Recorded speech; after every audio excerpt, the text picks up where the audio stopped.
What's up, you guys? My name is Hutch. Welcome to Podcast and Chill. You might notice that there's video right now. With me, as always, is my co-host, Gio, or Actor Bunny Fufu. How are you doing, What's going on, guys?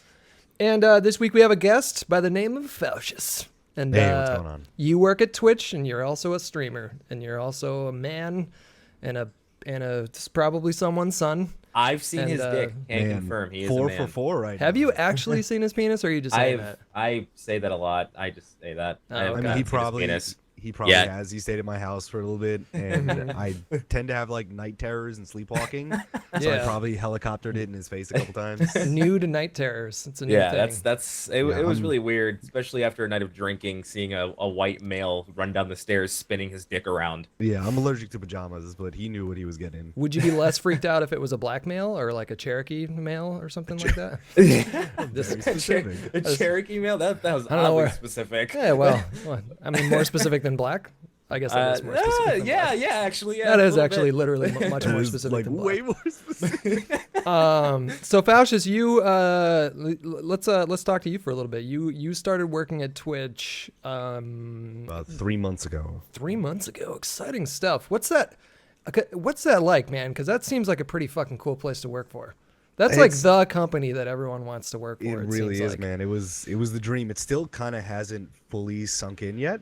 Well, what do you do over there? Just to be clear on that. So I'm a product marketing manager. So I work on the product marketing team, making sure that all of the stuff that goes outwardly, blog posts, some social media stuff, working with other platforms, companies, like Xbox and PlayStation and all those, that we're doing the best possible outward focus. I'm sorry. I'm also sick. Oh, so no, you're fine. I just got over my it. brain is like totally jumbled today. You're fine. I just got over a stomach flu 3 days ago that laid me out Dude, for a I few don't know what days. happened. 2016 is just like the Everyone year got of the plague. sick at the start. We Like, got the everyone itis. got flu. Like everyone's just dying. It's awful, man. It's been like a week. There's like 16 patient zeros at the start of the year.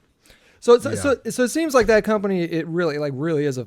I mean, does it still have that small startup company kind of charm to it, or is it? It does. It does. Okay. I think it's like half and half. From the way that Emmett and everybody has run Twitch and how Twitch has grown, it still very much feels like everybody's an input, everybody has a say, and I'll put it this way: like, I haven't met or worked with a person yet that I'm like, man, that person kind of sucks at their job. Like, everybody. Give it time. Oh, Dude, it's sucks at their crazy. job. Okay. Yeah, All like right. everybody is like so intelligent and incredibly driven and super smart, and like is just such a platform evangelist that like it's weird. Like, I'm gushing, but it's true. Like, this is the place I've wanted to work since Justin TV. That's really not like a job you get into without passion, honestly. And I feel like It's being true. around that much passion is probably like kind of overwhelming and amazing. Or knowing Yeah. someone. I'm sure knowing someone helps. Did you know anybody at Twitch, or was it an independent venture? I've been working with people in Twitch and around Twitch for a number of years. Before they were at Twitch, when they were at Twitch, because I've been in gaming for about 9 years now. What does that mean when and- you say in gaming? Just playing a lot of games? No, Or like working in like gaming. working in the video game industry. Oh, what from- did you do before Twitch? Oh, Christ. So going down the line, I did QA, customer service, tech support. I was a QA customer for what? for Majesco Games. Oof. Is like, that just way the back worst when. job ever? Honestly, when I was in high school, like the tail end of high school, and it was the coolest.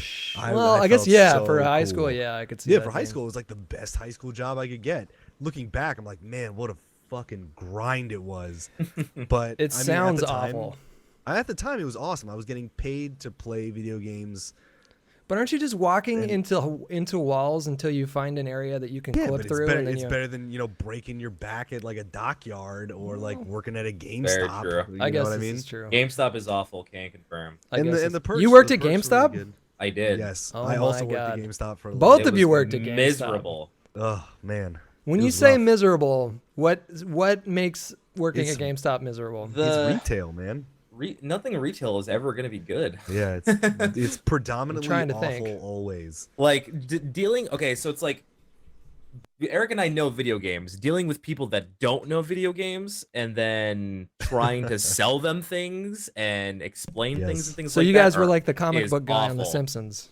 No, Pretty- like funny enough, it like was- even if you're trying to just like be nice, but someone comes in with their like 13 children and no one speaks English, and the youngest child speaks a little bit of English, like just enough to get by, Yeah. and they're trying to do like a complex trade-in with a coupon, and you're just like, this is how I die. Like I'm going to that's die rough. here. And you have to go home every day knowing that you just ram people in the ass on resells and shit like Did that. you- Like, oh, did we'll you take ever- your game that you just bought last week for half of the price. Did you Good ever luck with that. did you ever have someone ask you like, "Oh, you know, my son just turned 13. What do you think?" And then you suggest him something incredible like Bloodborne or Fallout or something, and they say, "You know what? I'm gonna get him this Jurassic Park movie made like, you know, movie to game adaptation." I've had a All few the people like time. that. Yeah. I think that would really piss Like, me off. recommend It's me like, bro, something, and BioShock is right there. Like, why are you grabbing I had the Deadpool game from 2010 or something like that? Was that one actually really bad, by the way? It was good. I heard I it was loved all right. it. Yeah, I heard It was okay. hilarious. Movie You know looks what's really funny? fucking I had funny. I had a father walk in, and he was like, "Yeah, my son's a really big sports guy. What do you think is the difference? Should I get him this year's Madden, the new one, or last year's? What's the difference?" And I was like, None. "Man, I don't fucking know stats. What do you get him the new one, you dick?" Didn't I think the new one actually did? I don't know anything about Madden. Fuck Madden. I'm done That's what I'm talking saying. about that. Like, I don't know anything about it. Madden is pretty. It's pretty straightforward. So you've been every working. year. So you've been working at Twitch now for 3 months, Mm-hmm. and you're getting also. Did you live in the city before, or did you relocate here? Yeah. No, I was here. I actually before this, I worked at a company called Kixeye, and Yeah. they were located in San Francisco. That's actually how I met Gio. Yeah. Oh, okay. And so yeah, I've been in San Fran for God, what, like 3-4 years now? Do you live in the city, or is it in the? Oh no, man! Trying to live in the city is a fool's errand. I'm not making that kind of money. Yeah. No, God, you gotta get Justin to invite you over to his place one of these days. It's fucking insane. It is ridiculous. I've seen Justin and Sam's place. It is. It's stupid, man. Incredible. I feel like Richard Gere in Pretty Woman when I like. It's like Did that he, kind did of he close vibe. the box of jewels on your hand? No, we didn't get to that part. But Did I just claim that I saw a Pretty Woman because I did? Yeah, I I'm mean, not that- ashamed. we who all hasn't have. seen Come Pretty on. Woman? That movie's It's not a cla- bad. It's not It's a a terrible classic. movie. It's a not classic. terrible. You know, speaking of 80s movies, I watched Flashdance last night. And Oh it was my God. it was incredible. Oh, It that's was awesome. incredible. Actually, I didn't awesome. finish it. I'll be honest, because I switched it up to Eternal Sunshine of the Spotless Mind. But Oh, we'll get wow. we'll get to all that What when a we switch. yeah we I guess that's a good Jesus. time to segue into what we watched this week. So this is our first little section. We don't have a theme this week, guys. So we're gonna but there's a lot of news. We're gonna do what we watched. We're gonna go to the news. We're gonna do reader mail, and then we're gonna talk a little bit about the Revenant to close out the podcast. So I guess that's our theme. Is the Revenant? Yeah, I would say the Revenant is our theme. Revenge could be our theme for the week. True. So yeah, Faucius, what did you watch this week? Actually, let me ask you. So you watch a lot of movies, I'm guessing, right? Gio Oh asked you yeah, to be- a lot of movies. What? So you've always been a huge movie buff, or is that something that came to you later in life, or? Yeah, I mean, I grew up in the New York, New Jersey area, so aside from just being around a crap load of people all the time, your one escape was to either go to the arcade or kind of chill in your house and watch movies with friends. And 9 out of 10 times I would just kind of chill and watch movies or go to like a dollar movie theater and be able to catch Dollar cheap movie movies. theater? Oh yeah, You've they never were been to one of those? No. super gross and smelled like urine. Oh, but, and they I mean, play shitty movies too. Not all times great ones, but Yep. What kind of movie can you expect to see at a dollar movie in New York? I'm like, trying to think. right now. I mean, like you could see a lot of like old, Like, like okay. Do, like, 1950s, Big Trouble in Little 1960s China movies. Chinatown or or something? movies you would find like on Netflix that you'd never heard of before. Okay. Yeah, a Those lot- kind of movies, like It depends like- on like where in the city. yeah. Okay. Yeah, I Like- guess it could be like a porn theater, or it could be Yeah. like Those I don't are think porn theaters are different. dollars.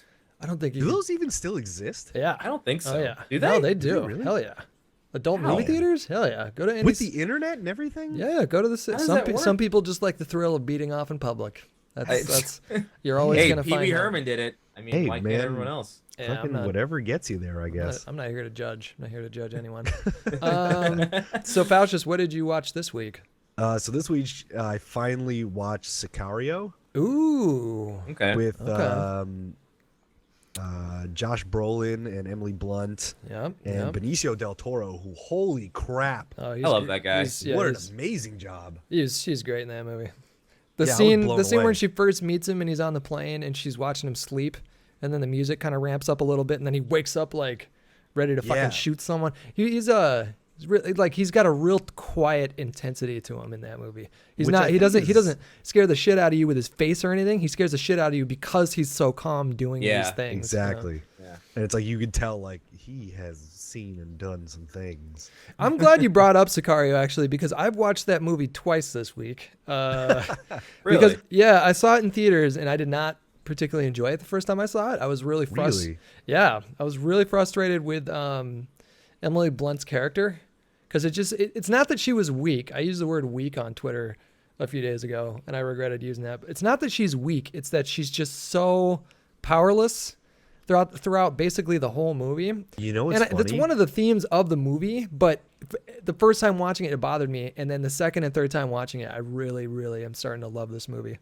You know what's funny? The thing that really grabbed me is I was right there with you. I was like, man, she's just like a plot device. She's just supposed to be like the innocence in this movie that's like slowly getting ruined. And then the last line in the movie made me go like, okay, her character totally made sense, and it's awesome. The line that Benicio del Toro says to her, like the last bit of dialogue that happens in the movie. I can't remember. Was that when he had her sign that thing? It was like right after that, where he's just What like, did he say? He's just like, "You're too good. Like only wolves live here." Yeah, this is and the you're land no- of and this is the you're- land of wolves. Yeah, and he's like, "And you're no wolf." And I was like, "Oh my god! All right, it's full circle. It makes sense. So it's redeemed." Yeah, Josh Brolin was really good in that too. The side character, her like little partner guy, he was really Yeah. good too. He was in Black Mirror also. He's in one of those episodes, and it was, yeah, man. And you know what I I need really to watch that movie. So you have seen Sicario, Gio? I have, but I didn't like it the first time, and I think it's one of those movies I need to rewatch again. You Yeah, might like it definitely the do it. second time, because it's growing on me. You catch a lot of stuff too the second time you watch it. Because we talked about it like 3 episodes ago, and Yeah. we were like it was with Diction actually, and you didn't like it. You were kind of iffy about it. Diction was iffy about it. I was iffy about it. And Yeah. then Well, seeing like how you've watched it again. yeah, it's just, like I really enjoyed the director a lot. He also did Prisoners with Jake Gyllenhaal and Hugh Yeah. Jackman. Did you guys see that movie? I haven't. I didn't even know about it until like a few months after it came out. It is fantastic. Like really, really It's fantastic. been on my movie. list for a while, and I need to I'll have to knock check it that off. one. And then he also did another one called Enemy, where I think Jake Gyllenhaal plays like 2 different guys that look exactly the same, or they're twin brothers or something like that. I don't know, but the score of that movie was really good too. Like it had a really creepy score to it. Excuse me, I'm gonna burp. That's And, what I Do wanted it. to say about Sicario. Sicario's score was amazing. That's what I mean. That's what I'm talking about right now. The score in Sicario, Okay. the way that the music flowed with the movie was just on another level. All right, what else did you watch this week? Another thing I rewatched just because like I had a little bit of a nostalgia trip because I was sick and meds make me go like, yeah, I should probably watch this movie again. I watched Basketball for the millionth time. That movie's Oh great. my god. I haven't seen it in a really long time. Damn. That and That's- Orgasmo. Have you guys seen Oh, Orgasmo? yeah. Orgasmo was fantastic. Jesus. Stunt cock. Yeah. Unicorns really kick ass. Didn't you? I don't want to sound like a what did queer you- nothing, but these mariachis are pretty kick ass. You watched something pretty old school last week. And we didn't get to talk about it. Didn't you see Galaxy Quest for the first time? Yeah. Oh, what? Yeah. Yeah. I somehow avoided seeing that movie my whole life. And then, Wow. because it just, when I watched the trailers, it just looked like a comedy my mom would like. And I just had no. It definitely is a comedy a mom would like, honestly. That is true. That's a very good way to explain it. I loved it. Look at I that thought it was charm. really clever. I thought I It really, is. It's I was super laughing good. the whole time. It's awesome. Just It's the one of fact my that, like, favorites. I also in like a recent loot crate got a Galaxy Quest Yeah. patch. I was like, oh my god, it's so awesome. Yeah. Yeah, it was a funny You know movie. they're doing another one, right? No, I didn't hear I- that. No. I heard something about that. Or like it's they're- a TV show they're doing. Oh, okay. Oh, that could work. I out. really hope it's super cheesy and dumb. Yeah, I hope so too. Gio, what about you? What did you watch this week? I started off my week with Beast of No Nations. Ooh, is that the That's first time you've seen it? good. Yeah, it was, and I was not expecting for that movie to be what it was. Like that was some intense shit. I was not prepared. No, Really long movie too. it was very very lengthy, and it felt lengthy too. But I was so just engrossed in it that it didn't really bother me. But It was really Elba did a fucking phenomenal job. yeah. It was a Holy tough shit. role too. Tough subject matter and all that. And, Yeah, um, everything about that must have been hard. But the child casts in that were really something else. Like Oh, yeah, yeah. the getting kid that that didn't many, talk, yeah. he brought a lot to the movie, even though he didn't say a single word. Yep. The main kid was really good as well. But yeah, it was astounding. Are movies Um, like that? They're not eligible for the same kind of categories for like Oscars and stuff like that, right? They only get nominated for like Golden Globes, I think, don't they? I don't know actually. Wasn't that a Netflix movie? It was a Netflix movie, yeah. Did those get nominated for that kind of stuff? I think they get Yeah. nominated along the same in the same category as like HBO movies because they have separate Yeah. categories for those. Okay, That's okay, what I'm that would trying. make Like sense. I'm trying to think if like they designate them out like that. Like if I've seen any other movies Yeah. that get Yeah, that's what I'm nominated, trying to, and that's what I'm trying to think of. I can't think of any. You know, when that movie came out, I was actually bummed because I thought it was gonna be like an 8-episode series, and then I was like, no, it's only one movie, and then it was incredible. It was like one of the best. Yeah, best it movies was I've astounding. seen. Yeah. I also watched Selfless. I've yet to watch that. Was it good? It was actually very surprisingly good. I actually enjoyed it. It was a Like it was a- popcorn flick good or good? It was popcorn flick good. Okay, It's I'll a take popcorn that. flick good. Yeah, it's nothing incredible, nothing groundbreaking, but it's a story that's been done multiple times with like surrogates and things like that. But the way they do it is a little bit smarter and a little bit more charming, and stuff like that. But I liked it. It was Give a me lot a of fun. quick rundown of the plot in 2 sentences. You can only do it in 2 sentences. Okay, hang on. Let me find out the name of this actor really quick because I forgot. Ryan Reynolds, Ben Kingsley. No. Okay, Ben Kingsley. Okay. Yes. Sir Ben Kingsley. Sir Ben Kingsley is rich and old and wants to have a new body. And that's And he gets his conscience. He gets his conscience. his consciousness. Consciousness. Words are hard. Jesus Christ. Just I'm stop. good. Just No. Well, I got one more sentence. just say thinky thoughts instead. No, Take he, 3. he gets his Thinky thinky thoughts. Yes, there you go. Sucked out of his old body and into a new one. Okay. I think I want There to you do go. that one day. I don't want to die. You want your thinky thoughts sucked out? I need a robot body, dude. I keep getting sick too much. I didn't think I was afraid of death, and then these days I'm fucking terrified of death. Like Right? at least death once sucks, a day, man. at least once a day for a period of at least 10 minutes. I'm in my head thinking about how I'm going to die one day. And then From what what is I that? from That's what I called hear, moments- death it's called- is kind of sucky. It's called moments of lucidity, where you're Yeah. just totally aware of like your mortality and like everything around you. I don't and, like, feel the too universe, lucid and in you're those just like- moments. You're just like, fuck, man. One day this is gonna end. Oh no. I don't feel too lucid in those moments. I'm still young. It's like enough when to you feel die, you don't immortal, get to so take I'm gonna your go- fucking I'm gonna X- ride that wave. You don't get to take your Xbox. You don't get to take your iPhone. That's I what's know, that's man. what's freaking Hey. me out. I'm not gonna be able to play video games anymore when I die. I mean, we don't know. Maybe there's like crazy beyond the Yeah, grave video well, games. What if every religion was just wrong and we just get our minds transported into a digital universe? We get to be in video games for the rest of our lives. Yeah, you could be like the character on. That's on- my You dream. could be like the character on Heroes Reborn. Have you guys watched that at all lately? You know what? I never Fucking really got sucks, into man. Heroes. I didn't want to ruin it because the first 2 seasons of Heroes were great. The rest were awful. Fucking sucks. Reborn is I- not good. I have like the cardinal sin where I never got into Heroes, I never got into Lost, and I never got into Ooh. Walking Dead. I'm with you on Walking Well, Dead. I think it's boring. It but just like Walking they Dead never is- grabbed me. The first season of Walking Dead is worth watching. I think the first season is awesome. I've seen the like- first season. I love the first season. I got real bored all after the that. rest are just very hit or miss episodes. Like the one on the farm, like 8 episodes of them just having drama, like days of our lives bullshit on a farm. Which is funny that I'm like, hey, it's too late for me. Like it's too long. Like I'm never gonna be able to watch it. But I love The Wire. I love The Wire. I tried watching a couple episodes of that, and it was just too old for me. Just too old looking. Yeah, I I need that crispy crisp HD now. You know, I've become a graphic snob. It may have been one of those things where it was just like if you were aware of it at the time, it was phenomenal. Like I still say that's one of the best TV shows to ever be put on television. Like Really? ever. Oh yeah. A lot of Hands people down. feel that way. Because it's phenomenal and it only gets better as the seasons go on. But I You still should think one check of my out Fargo. favorites. You know what? I'm working my way through Hannibal right now, and then I'm gonna. Oh, what do you start think of that so far? I love Hannibal. Dude. Oh, It's it's so good. so good. So Granted, good. Mads Mikkelsen is phenomenal in everything he does. He really is. He's gonna such a good be in. actor. He's gonna be in Rogue One coming out Yep, later this dude. year. That whole cast is incredible. Yeah, it's a They got really good Donnie Yen in cast. that. It's a really good cast. Yeah, I cannot wait to see Donnie Yen in Star Wars. I'm excited. Benicio is gonna be in fucking episode 8. Now that's got my dick hard. Yeah, That's got true. my Also, as of today, Lando Billy D. Williams is gonna be in episode 7. Episode 7 or 8 you 8. mean? 8. Wow. 8. Okay. Yeah, I dude. didn't hear about that. I'm supposed to be picking the It news. was I announced didn't- today. the Interesting. smoothest bastard. He better have a cape. Oh, he better have a cape. Interesting. Speaking of TV shows, have any of you guys finished or watched any of Man in the High Castle? I've Yes. watched a couple episodes, yeah. I finished it this weekend, last It is- weekend. How many seasons got are it. there? Oh, there's only Just one. one. Oh. Just one season. Oh. They did greenlight a second though. Yeah, I Yeah. heard about that. I heard it got picked And up again. oh my god, what a mindfuck of a series!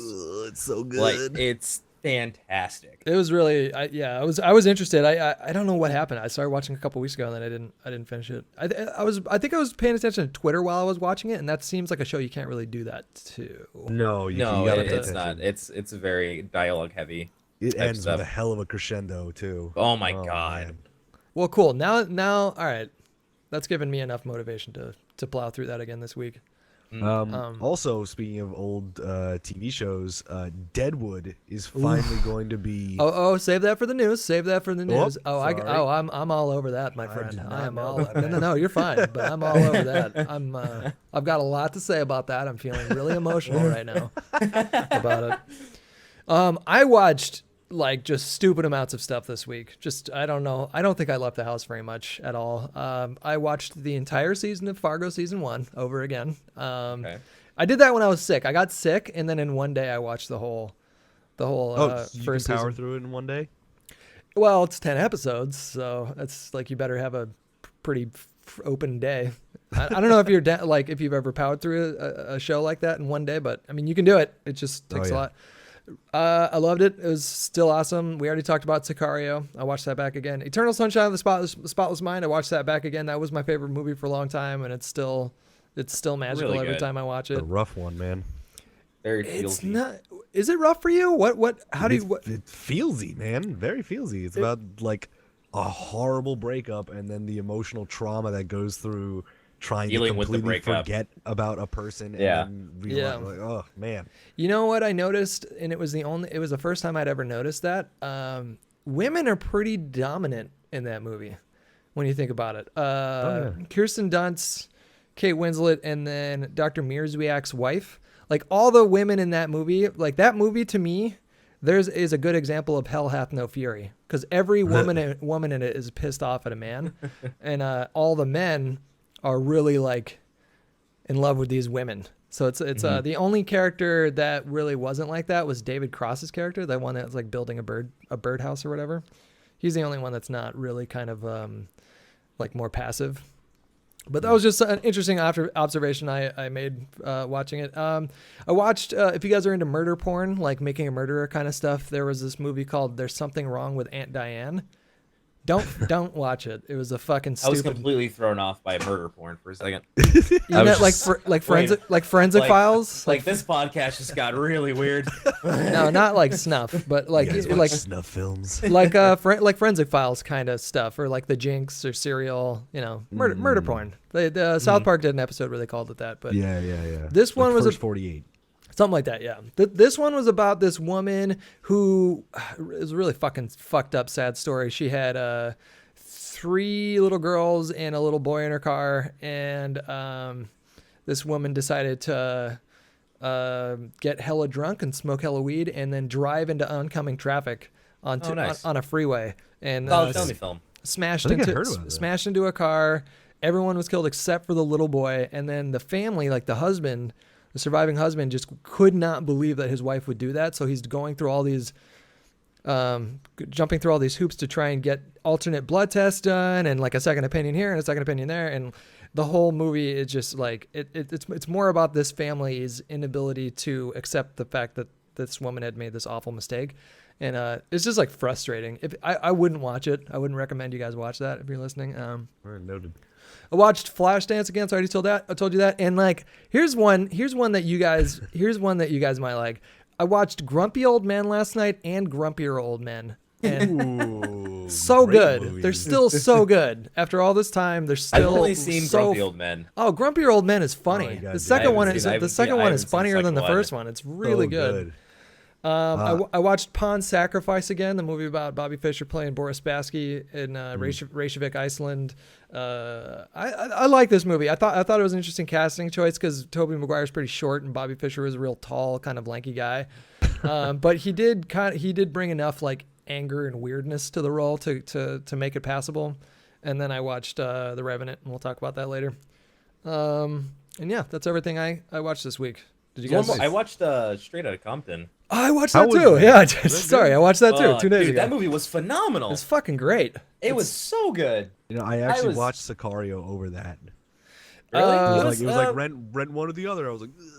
It's long. It's a really long movie, actually. It's like 2 hours and 40 minutes, so it's a little bit of an investment. But if you're gonna watch it with like a good pair of headphones, or make sure you have a good audio setup because the music in it is fantastic. Yeah, and it's like what makes the movie special is and also I want to say the casting was fantastic. They're like great. they actually look like the younger versions of those people. Like it was especially the guy who played Ice Cube.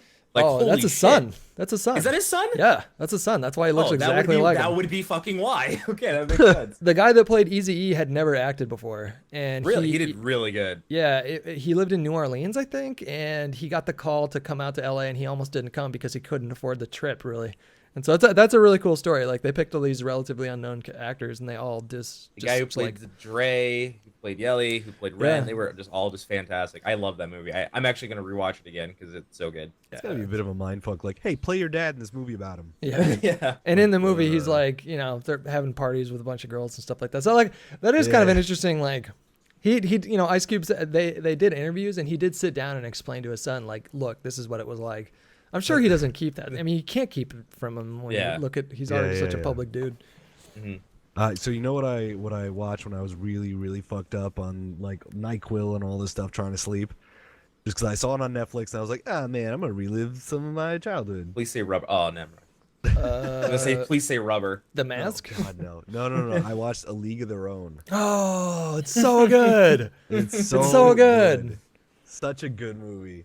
And I'm so surprised at how many people have not seen it. It's a really good movie, man. Like a lot of I remember my friends seeing out it here as have like not a seen it. kid, like a very young kid. I remember seeing it. The Rockford Peaches, man. I gotta represent the Rockford Peaches. I grew up with two women, my older sister and my mom, and of course they loved the movie, so they watched it all the time. And I would just sit there because I didn't get a say, and I just watched this movie a billion times. And still, it's one of my favorite Tom Hanks movies like ever. Yeah, he's so funny in that it makes it totally fine for guys to watch that and like not be completely bored the whole time. He's really, really funny in that movie. Also, what's her name? Oh God, Lori it's Madonna, Petty. Madonna and Rosie O'Donnell. Rosie O'Donnell was hilarious in that movie too. Yeah, she was. Because I was just like, oh, this is like every girl from New York I've ever met. I liked Stu's mom. Is that the kid Stu? Is that his name? Stillwell. Stillwell. Yeah. Stillwell Angel. His mom's really funny in that movie too. How clueless she is when he And chucks then the fucking mitt at his face. Oh Hits him. God. Ha, got it. What's her name from Tank Girl was also in it? Lori Petty. Yeah. Yeah, Lori Petty. God, I Tank never Girl. remember her name, but she's so good. No one remembers her name. All right, we should probably move on to the news portion because there's a lot to go Let's over do here. it. Knock them out. Let me pull up the Google machine. All right, so the first one that I have. Did you guys watch Making a Murderer on Netflix? By the way, it's Is it all a TV show? it's all the new rage. It's whatever all the crazy kids are talking about. Yeah, it's like an 8-part series on Netflix about this guy. I was watching Man in High Castle. Okay, well, here's well, I don't want to spoil anything. For you if everybody you was haven't seen talking it. about it, and Is it like a story-driven series? Is it a documentary? What is No, it? it's a documentary. This guy got accused. Spoil away. It's a documentary. Guy got accused of raping a woman like 20 years ago, and then DNA evidence exonerated him, and so he was released from jail. He was going through the process of filing a suit against the county or the state, maybe I can't remember, and it was going to be for millions of dollars. And then all of a sudden, This woman goes missing. Her remains are found in this guy's fire pit, and then he and his nephew are convicted of murdering her. And the whole the whole documentary series is about examining all this evidence that makes a compelling case that he was framed, basically, by the police department and by other people. And this bit of news says that a juror from the Stephen Avery murder trial claims 2 jurors were related to county employees, which if you haven't watched the show, might not mean much, but if you have, it's like, that's pretty mind blowing because the odds were definitely not stacked in his favor. There was accusations and evidence of foul play by the police department and by the city. Like, the city just had a vendetta against this guy and his family, and the fact that 2 of the jurors were related to county employees is kind of a big deal. But you guys haven't watched that show, so on to the next one. HBO president says Deadwood movie is happening. Oh my god. Oh god. Deadwood is did you watch Deadwood, Gio? I have not. Fuck, it's good. Say something to make me excited about it. What is it? I know it's a Western, right? I mean, it's a hardcore Western with phenomenal acting. Phenomenal writing. And the writing and acting is just... Because I never paid much attention to it. Because the only reason I know what Deadwood is the Family Guy joke they made about it. I didn't see that in their first season, where they're just asking each other if you have dead wood, and they look at their crotches and they don't have a boner, and that was it. Like, that's the only reason I know anything about Deadwood. Very clever. Very clever, Seth MacFarlane. Yeah. What a genius that guy. But so, like, the show, what made the show particularly heartbreaking for fans of it was that seasons 2 and 3 were building up this bad guy, basically. And season 3, at the end of season 3, everyone in Deadwood wants him dead. And you don't know what's going to happen. You think he's going to die. And then the cliffhanger is he's still alive. So spoiler. And then right after that, when you're looking forward to this brand new season wrapping up the show, because it was only supposed to be 4 seasons, it fucking got canceled. And like me and my buddy, we were marathoning through this show. And we had no idea that it had been canceled. So we finished season 3. We finished season 3, and this is before Netflix streaming and stuff. He gets in his car, fucking jets to Blockbuster, because you had to like drive to Blockbuster and rent this shit. And he comes back and he goes, "They don't have it." I'm like, "What do you mean they don't have it? What do you mean they don't have it? It's got to be there. You got to go back." And then we looked online and we read that it had been canceled, and our hearts just like fell into our stomach. And so finally it's been rumored that they were going to like try and wrap everything up with like a 2 or 3 hour movie. And finally we have confirmation that they're going to do that. And, man, I'm really, really excited about that. Timothy Olyphant's great in that movie, in that show. The guy who plays Swearingen is still one of my favorite just characters ever. Yeah. So it's a show about characters, man. And like you feel a sense of accomplishment after watching it too, because it's written in such a way that it's almost like Shakespearean.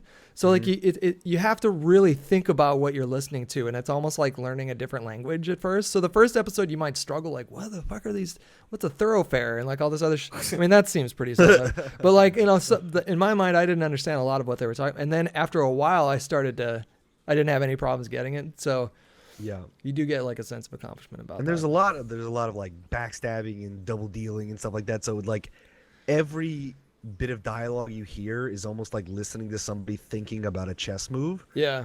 So you're constantly analyzing what everybody's saying and like their little facial twitches and like, oh man, was that a tell? Like, oh, he's gonna fuck this guy over. And you just get so engrossed in every character that you're like, man, I really wonder what's gonna happen to them. And oh man, I hope nothing bad happens to her. Oh man, fuck that guy. I hope he dies. Yeah. It's like Game of Thrones in the West, man. It's like Game of Thrones before Game of Thrones. It really is. That's the best way I think you could describe it. Zack Snyder says there is still plenty people don't know about in Batman v Superman. I hope so. There's a lot to this article, but there's a lot to this. See that little snippet video they came out with, where Batman drives the Batmobile into Superman and he just swaps it away? No, I didn't see that. It was pretty badass. It was actually pretty sick. To be fair, did you see the one trailer where they're like, "We're gonna show you the whole"? movie? They blew their whole load in the trailer. Yeah. No, the first trailer was perfect. They showed off a lot and they didn't give away anything. And then the second trailer, but in response to that, he says, on the trailer for the movie, giving away too much, in quotes, "I have the benefit of seeing the movie. It's cool that they think it's too much, and I appreciate people not wanting to know, but there's plenty that they don't know. There's a lot of movie that's not in the trailer. And then more on that, there was also a toy line that showed off this figure of Lex Luthor in a giant mech suit. And, oh my god! And that can be that can just be a toy. That's totally plausible that that's just a toy. It has nothing to do with the movie. Or let's be real. Or he's gonna be in a giant fucking mech suit by the end of the movie, which I kind of expect is a thing. Yeah. Like, of course he's gonna be. But so soon? I don't know. We're gonna find out in a couple months. It comes out in March. I'm still trying so hard to wrap my head around the fact that they're doing all those subplots. You know what it is? It's Spider-Man 3? It's Spider-Man 3 and Amazing Spider-Man 2. That's exactly what it is. Like, we're gonna throw everyone in. I mean, I think if anyone can pull it off, Zack Snyder can. I think he just has a. I don't know. I'm still really looking forward to this movie, and we don't have to wait. We don't have to wait too long to find out. I'm setting myself up to be disappointed, just so I'm not surprised. Nah, I'm setting the bar high. That's gotta be a mistake. Oh my god. Yeah, I've been burned too many times, man. Like I try to go in now with not low expectations. Like I try to go in with just zero. Like I learned that after I went to go see Matrix Revolutions. Revolutions in the movie theater. That's when I realized I need to not get myself overhyped for movies anymore. God, that crushed my soul. Reloaded was so good too, and then it was the first one and Reloaded were fantastic. That's why I try to I almost talk myself like when I find myself like I'm getting pissed off about this or it's not gonna look good. I try to go, hey, shut up, you fucking nerd. Yeah. Just go into it like you have no idea what's gonna happen and enjoy it like you're a little kid. I had to do that for a lot of the superhero movies because I come from such a big comic book background that when I had to realize, okay, this is the movie universe. This is not the comic book universe. You're a fucking idiot. Grow up. You're stupid. Just watch the movie. He has come out and said that this is completely original. They drew some inspiration from The Dark Knight Returns, the graphic novel series, but it is completely original. So I don't know. I'm still holding out hope. I'm still getting way too hyped though I say this and then I immediately go, Doctor Strange, I'm so pumped. Oh yeah. And get Deadpool next month. A lot of good stuff coming out here. HBO president says he's at fault for True Detective season 2. Did you guys watch True Detective at all? I watched half of the first season. You didn't, but you didn't watch the second season? No. Okay. Was the second season bad? Did you check? Did you get to see it? Yeah, I actually liked it. It finished strong. It really did. It did. Everybody was complaining it was too dialogue heavy. I'm like, but that's the point. So the quote where he says that, he says, "I'll tell you something. Our biggest failures, and I don't know if I would consider True Detective season 2 a failure, but when we tell somebody to hit an air date as opposed to allowing the writing to find its own natural resting place when it's ready, when it's baked, we've failed." And I think that in this particular case, the first season of True Detective was something that Nick Pizzolatto had been thinking about gestating for a long period of time. He's a soulful writer. I think what he did was great, and I take the blame, is what he's basically saying. So that's interesting. I also didn't hate True Detective season 2. I didn't think it was as good as the first season, but I thought it finished really strong. My biggest gripe with it was that the plot points, the specific plot points with everything that was going on with the land deals and this, that, and the other thing was so incredibly complex. Like if you actually Google the plot points and find an explanation for it, I mean, it's 2 pages long, everything that's going on in the background. And that's where they kind of lost me, because it's if I can't follow what's going on, it's really hard for me to be as invested in it. But I really did like the last probably 3 or 4 episodes. And the first episode, actually. The first episode was pretty good, too. Henry Cavill says Batman v Superman doesn't address Man of Steel criticism. I'm not going to read the quotes, but he basically said that the big criticism that everybody had about Metropolis being destroyed in Man of Steel is not something that they intentionally addressed in this movie, and I just don't believe him. I just really don't.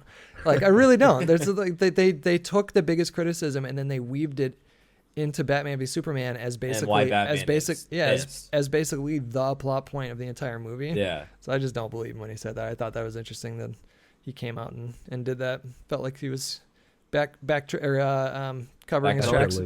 Covering his tracks a little bit. Michael Bay confirms that he's directing Transformers 5.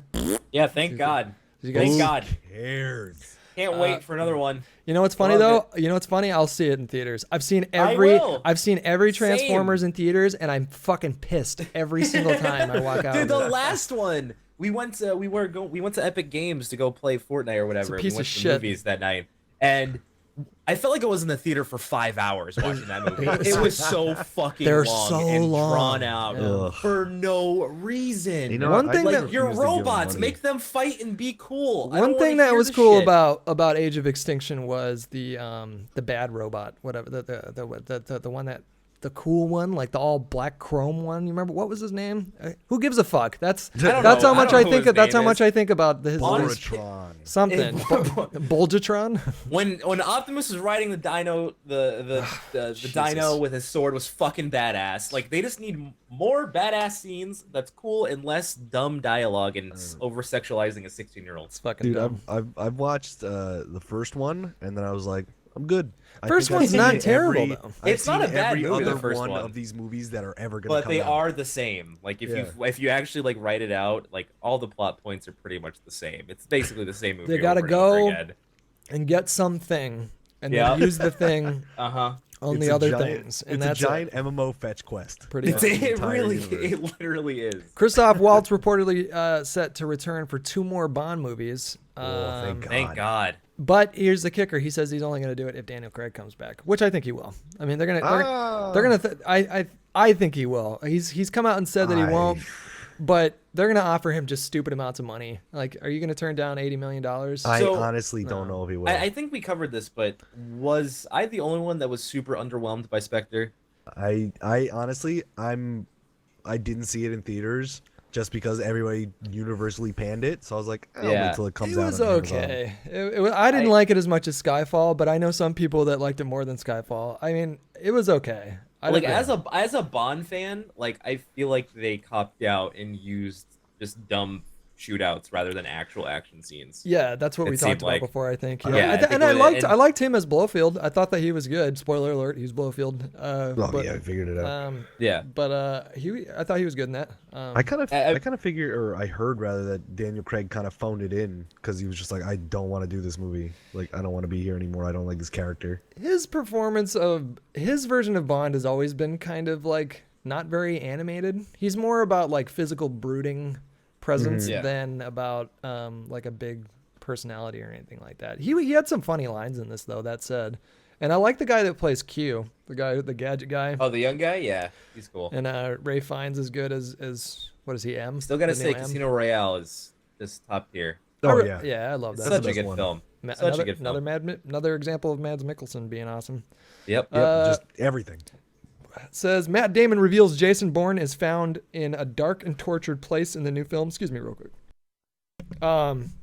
Oh, so are they doing So- a sequel to the most recent one, or are No, they no, rebooting no. it? No, they're not rebooting it. It's a sequel to the Bourne Ultimatum. So it's picking up okay. where the Ultimatum left off. No, it's just the fourth. What it says here is Entertainment Weekly recently spoke to actor Matt Damon, who is currently hard at work on the still untitled 5th Jason Bourne movie, which will mark. Actually, no, it's not the 5th Jason Bourne movie. It's Yeah, the isn't 5th. it the fourth? It's It'd be the the it's fourth the one. 5th movie in the Bourne series. Yeah. Jesus, Entertainment Weekly, which will mark Damon's return to the character and franchise.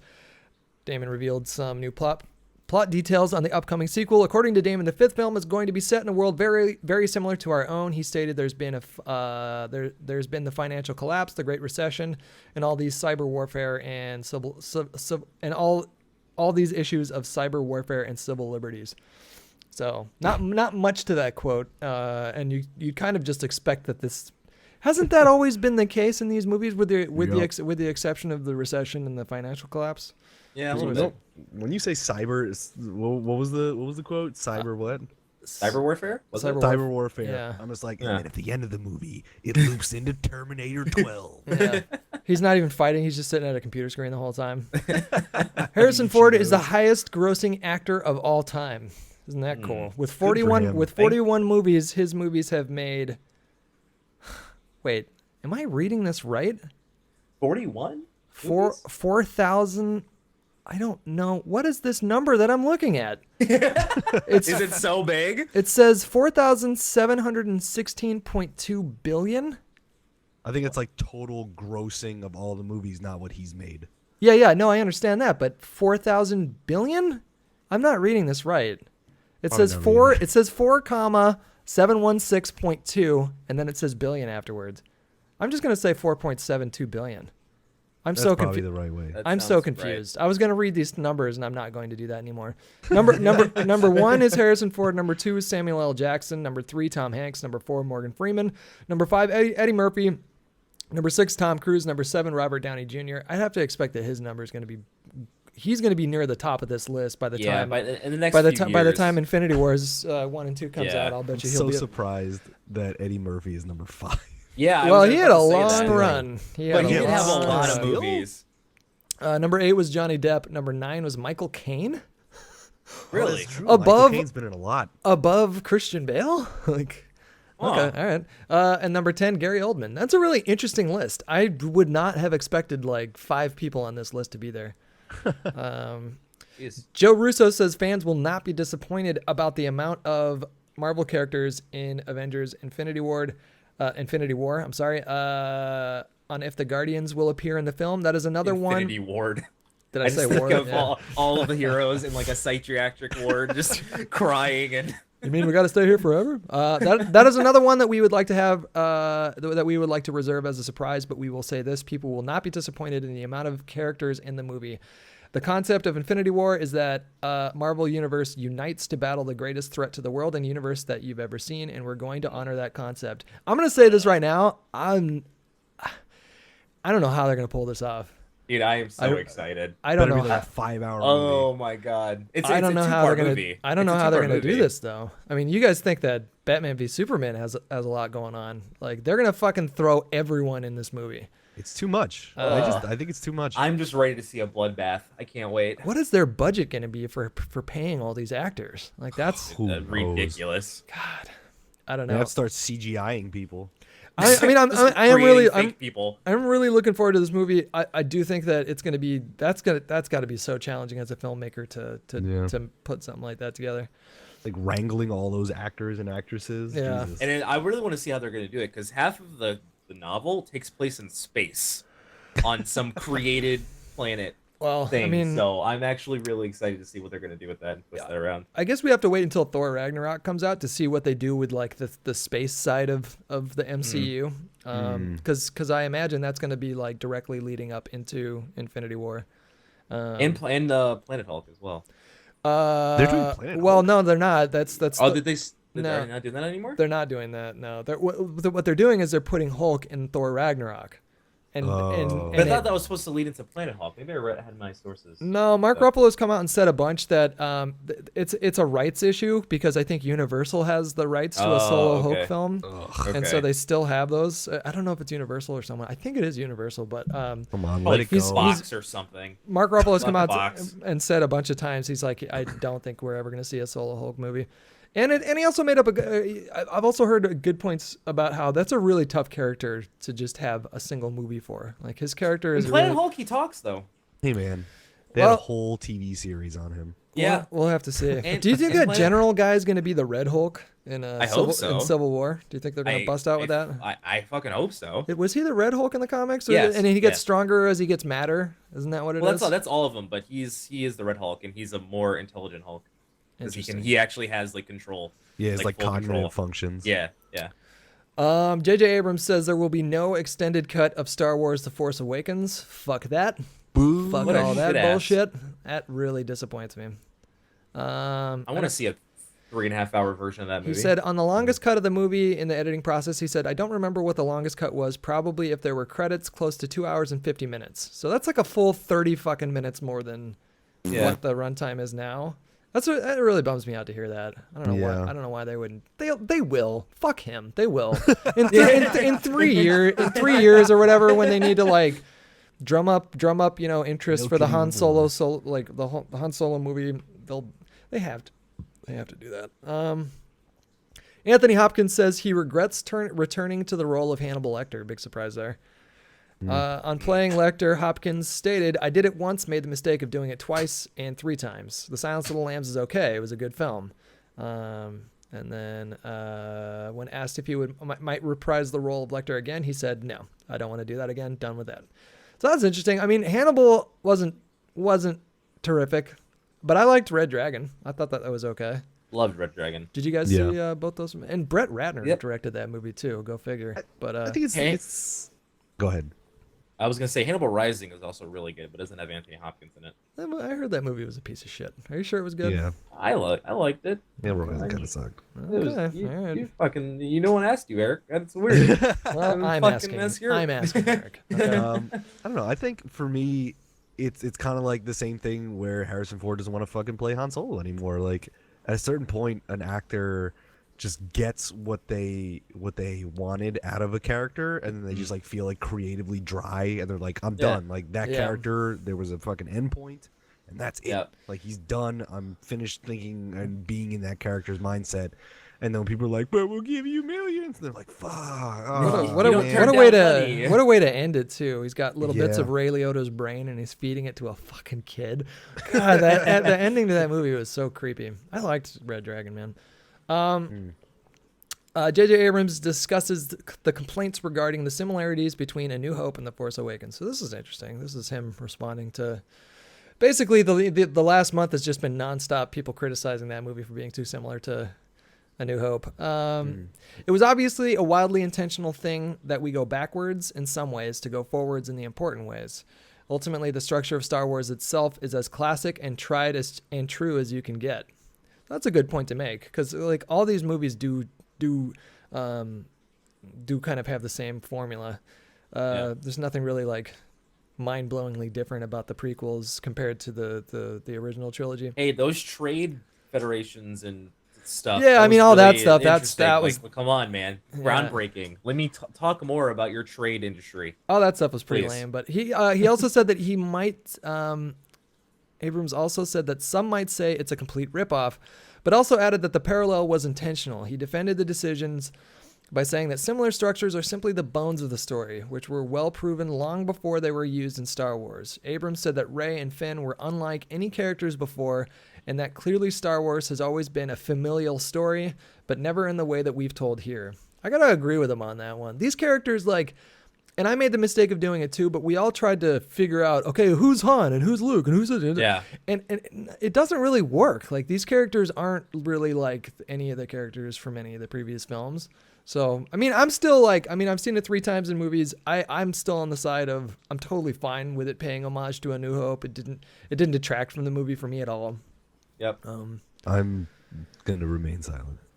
What did you think about really? Star Wars, Eric? I am such a huge Star Wars nerd that like I've just been talking to people like that have seen it ad nauseum. I think for what it was, I thoroughly enjoyed the new movie.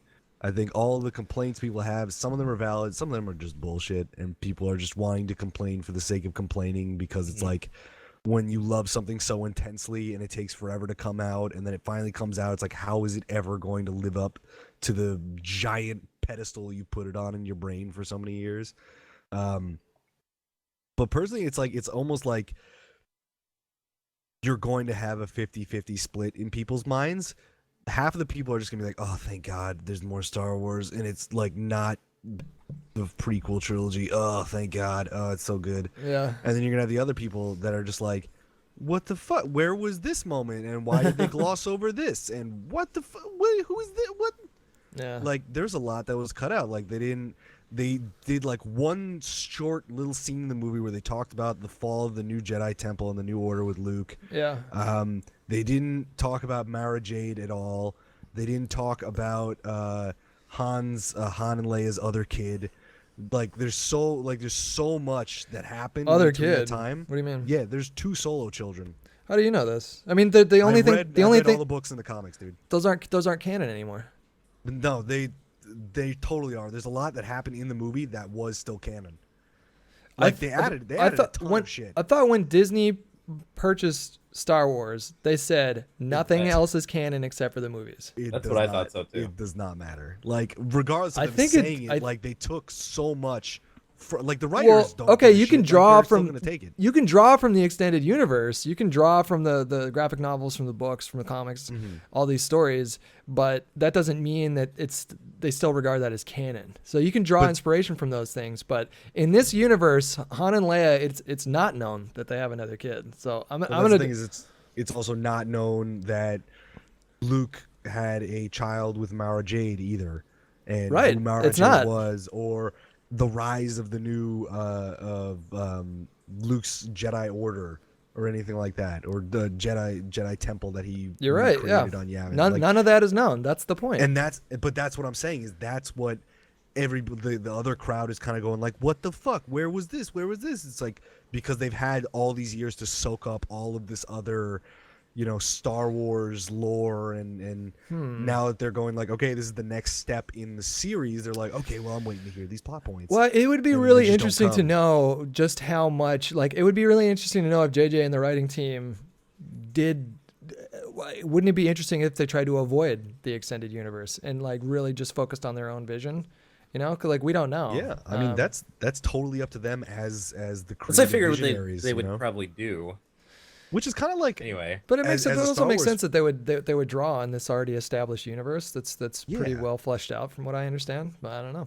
And that's the thing, is like, as a Star Wars fan, I would love for them to just kind of go off and do their own thing, because it's uncharted territory. Exactly. For me, Yeah. Versus just like, they hit all the points, cool. Like, hey, that happened. I can see it instead of imagine it. Yeah. But yeah, I agree with you. I kind of wish that and hope that they continue to go off on their own path. You know what I fucking hate? I hate the fucking hate that Kylo Ren is getting for his mask being off.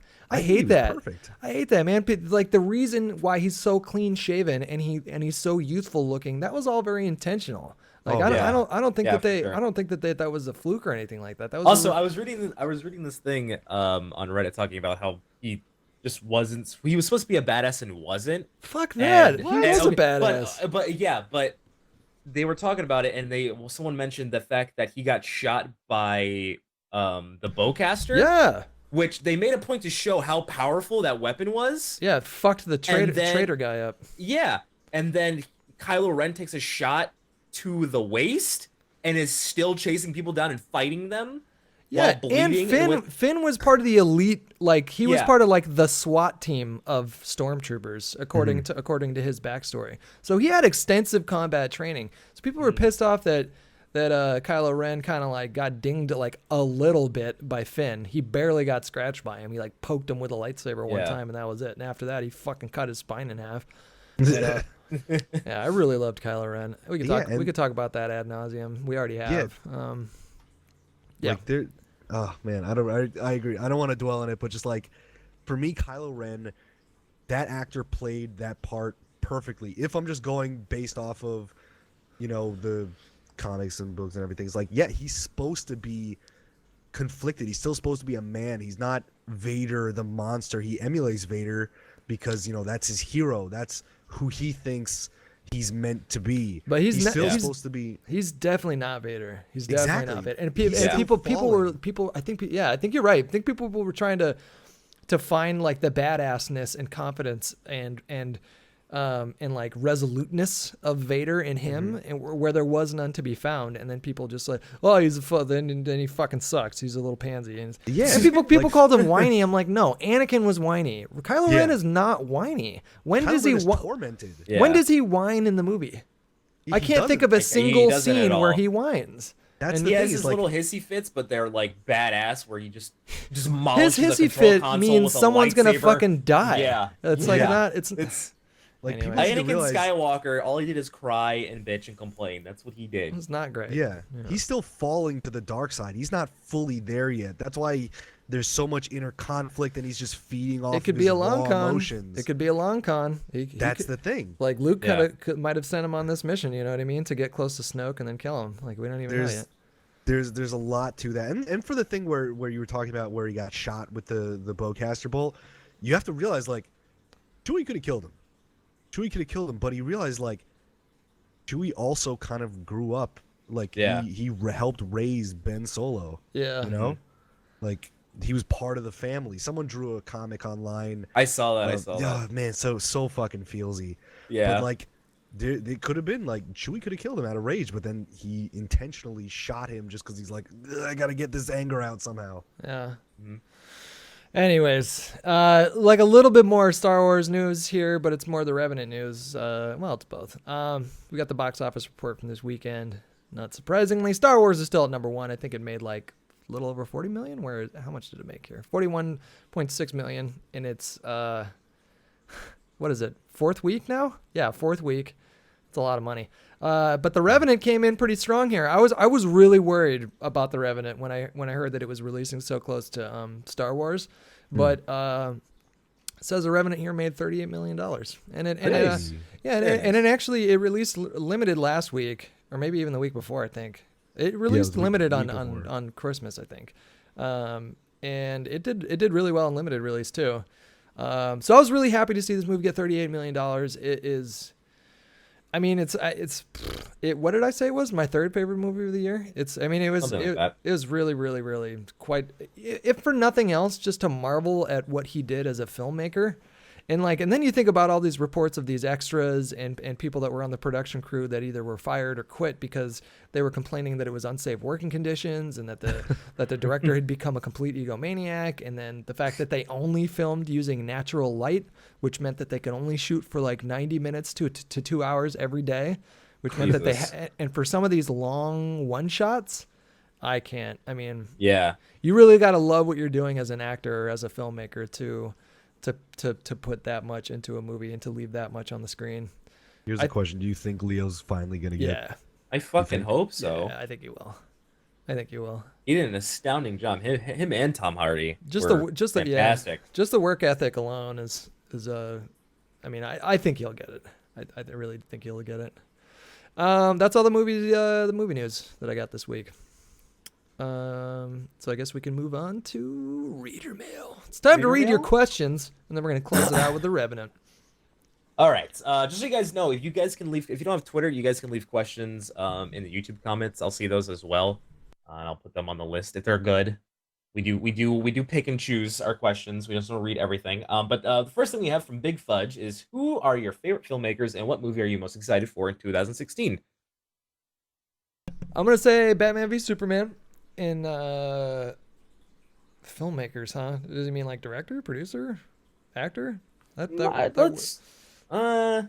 say just give a broad answer. I don't know. I think I said Scorsese was my favorite director before, but if not, he's pretty much up there. I'd say that the team of Leo and Scorsese, because you can pretty much always count on them to make a masterpiece, which is pretty rare. What about you, Faucius? For me, I'm gonna sound like such a piece of crap when I say this, but Akira Kurosawa for director. Very good director. What did he direct? What did he direct? Seven Samurai. He's an old school samurai movie guy. Yeah, okay. Old Japanese director. Okay. All of his movies are just masterpieces of cinema. I can watch those movies anytime somebody's like, "Hey, you want to watch fucking Seven Samurai?" I'm like, "Yeah, absolutely, let's do it." Rosho Man, another one. Really good. Rashomon's really, really Iñárritu is good too. The guy who directed Revenant. He also did 21 Grams and Amores Perros and Babel, and we've talked about him before too. But yeah, another really good actor. For movies this year, honestly, I'm really pumped for Deadpool. That's mine as well. I'm just number one. Either that or First Class, or not First Class. Suicide Squad. Civil War. Or Suicide Squad. I'm still on the fence about that. Really? Once I got the PG-13 rating, I was kind of... Yeah, me too. Well, come on. They're not going to...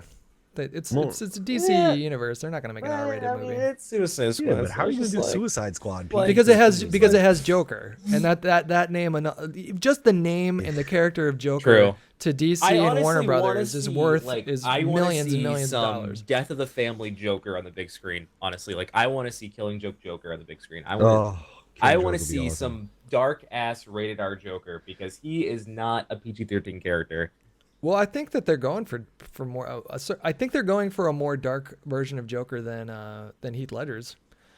Heath Ledger's, I'd say was more on the disturbing end of things, and he was dark. But I think this one is a straight up psychopath that will disembowel you for fun. That's the vibe that I get from Jared Leto's Joker. I hope so. Yeah, me too. I think he's going to be great in that role. I think he's going to do really excited. well. I'm excited. That's the real reason I am excited for that movie, is to see how he does Joker. The rest of it, it's really important to the rest of the universe too, because they're going to keep coming back to the Joker. They're not going to get rid of him. That's going to be a character that keeps popping up. I think he'll probably get his own solo movie at some point. I don't know. It'll be fun. All right. Next up from Adelpha 50, all-time favorite genre, movie genre. Go with that. Can period piece be a genre? As long as it's a period piece set at least 100 years ago, then that's my favorite. Like I'll say historical pieces. How about that? I'm gonna go the exact opposite and say sci-fi. Okay, all right. I mean, I love sci-fi, but yeah, sci-fi is good. I really, really like anything in like Iron Age, Bronze Age setting. Fucking Like Viking, man. anything with like knights or Yeah. Vikings or Yeah. like feudal era, like anything like that. Like I'm totally in. don't watch First Night starring it was Richard so Gere. bad. It was Sean so Connery. bad. It's really terrible. Oh god. There haven't been a lot. Like King Arthur was another piece of shit movie, and like there's been a lot of pieces of shit movies from that genre as well. Yeah. But there have been a lot of good. Again, going back to Mads Mikkelsen, Valhalla. Valhalla Rising was phenomenal. I was just about to ask you if you've seen that movie. phenomenally good. It's so good. That director's real. Disemboweling people. The director's real hit and Great. miss, huh? Who's the director of that? Can't remember his name, but he directed Drive. But then he also directed. Nicholas something. Ren. It's Nicholas Ren, I think. Something. So Oh. it's like a one syllable last name, I think. But It is Nicholas Winding Ren. yeah, Refn. There you go. I haven't seen anything else he's made. he No, did. he did Drive. He you did said, Drive, right? yeah, and I then didn't even but know he that. also did a movie called Only God Forgives, and it is a giant piece of shit. Like It it's is. just an art house piece of shit. But he also It's did. so he bad. also did Bronson, which is one of my favorite movies of all He time. did Bronson? Yep, he did I Bronson. didn't know that was Bronson him. was really hard for me to watch the first time. Then I watched it the second so time, and I really loved it. I didn't know that was I- him. So I good. really Interesting. liked it the second time. All right. You good? Yep. Okay. Have you ever hated a TV show's evolution so much that you had to stop watching it? Asked by the Shane Hop. I'm gonna say yes, and I think it would be Agents of Shield. Actually, I haven't watched pretty that. recently. I really liked it for the first half, and then the characters started getting really angsty and annoying, and I just had to stop watching it. Heroes for me. I mean, I'll usually if like the first season was really fucking good, I'm like notorious for really sticking it through. Like I stuck through seasons 2 and 3 and Lost like a champ, you know. And those seasons were terrible. But I think the only one that I can think of is probably Heroes Reborn, the new one. I have no intention of going back and watching to see how they wrap it up. Feel free to judge me on this, but How I Met Your Mother. Oh, I hate that show. I'm not a fan. I was like, first season's cute, and then I kept watching, and I was like, this fucking sucks.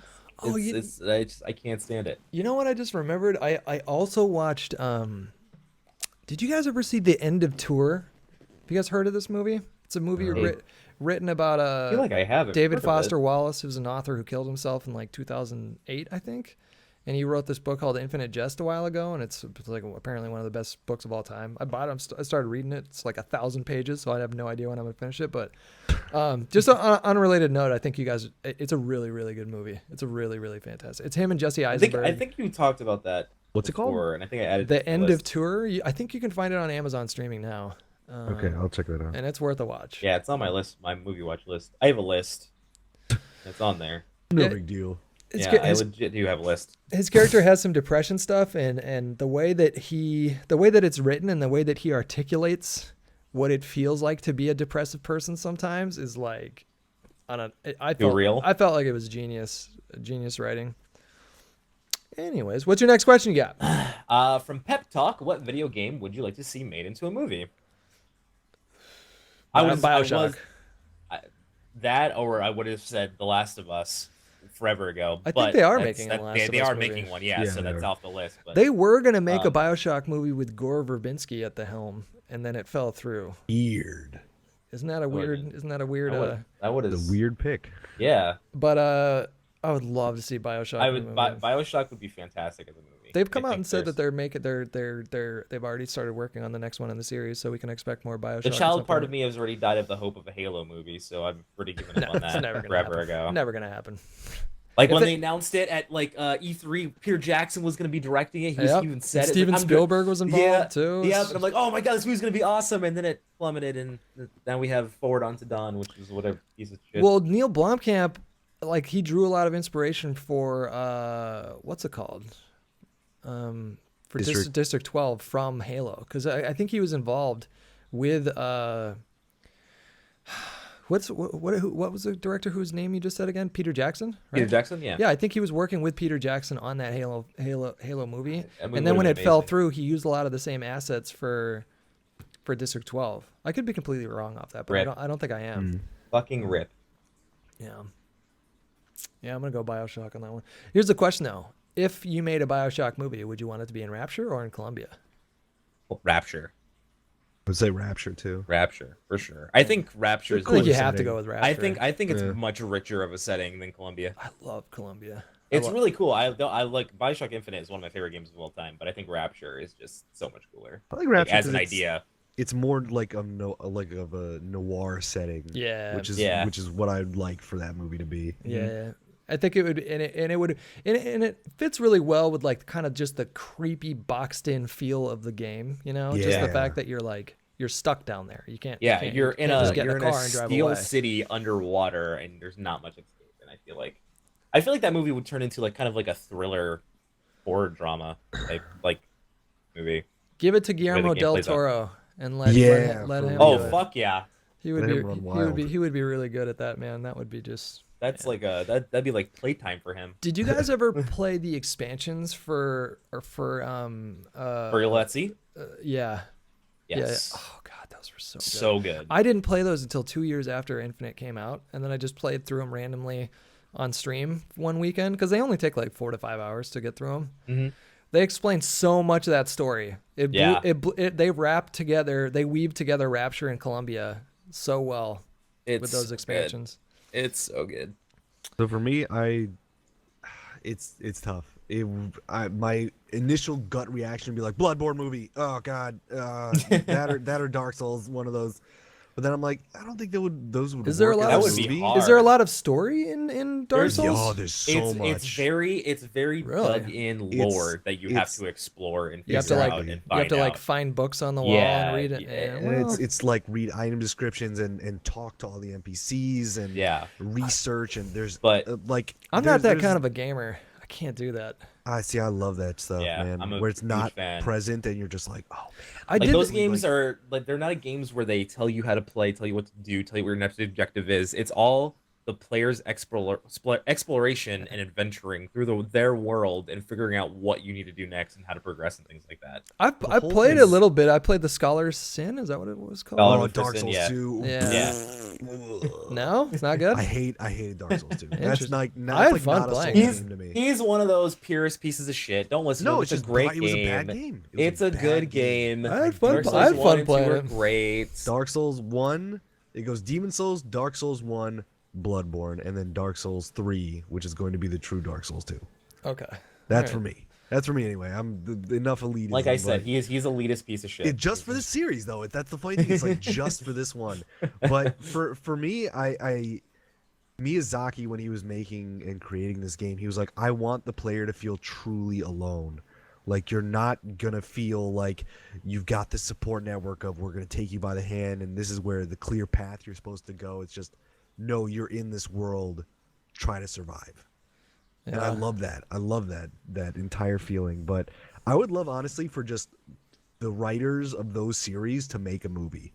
Not necessarily a Souls movie or a Bloodborne movie, but just like any sort of movie with their same sort of storytelling ability. Like I think it would be dark and beautiful and just awful. Oh, Bloodborne man. is one of the most beautiful games I've ever seen, and I would love to see that kind of world on the big screen. I think Yeah. they could do so much with that cinematically. Yep. You got any more questions for us, Joe? Oh, I got plenty more. Great next news. up by Fruglark. Thug Frugolf? Life? Thug Life? But not Thug Life. Frugolf. Different. What do you think some of the pitfalls are for PG-13 horror movies? Because you can't show fucking blood and dismemberment, and Yeah. that's feel like that's what it's- makes those movies scary to me. I can't watch a horror movie if it's I PG-13. honestly feel like if you can make a horror movie that's actually good and scary that is PG-13, that you are an artist of the craft, because it's Yeah. really hard to make things scary and terrifying. I can't and think of one off the top of eerie. my head that's PG-13. Conjuring. I would can't think Conjuring either. was pretty decent. I Like I judge. don't horror think I and- saw that. I judge scary movies really harshly compared to other stuff, and I honestly like I don't. There's not a lot of American-made horror movies that I can actually watch and actually care and like. Like It Follows and was like probably one of the few like American-made horror films that I've watched in a long time that I really really liked.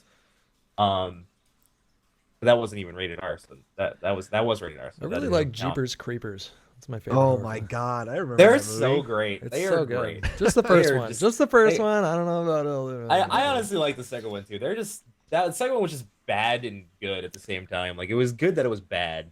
I just hate jump scare movies, man. Like I want to be terrified at a movie. I don't want to Yeah. be jump scared. Like Yeah. was Have you the guys Ring, seen the was what? the Ring rated R or Yeah, PG-13? yeah. It That was was R. PG-13. The original was R.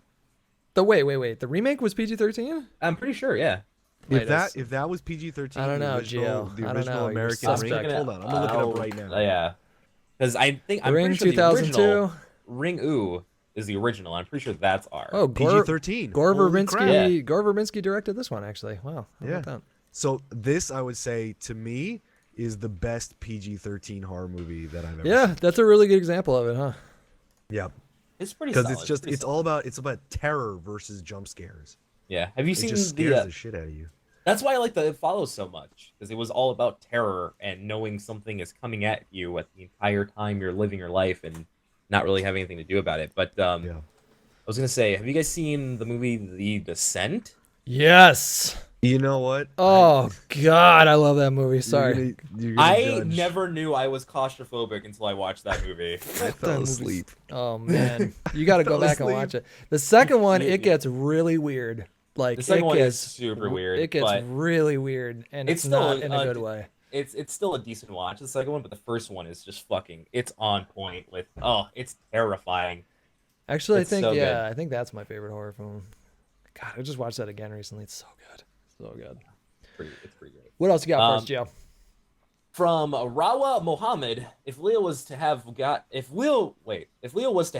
his Oscar sooner, which film should have been for?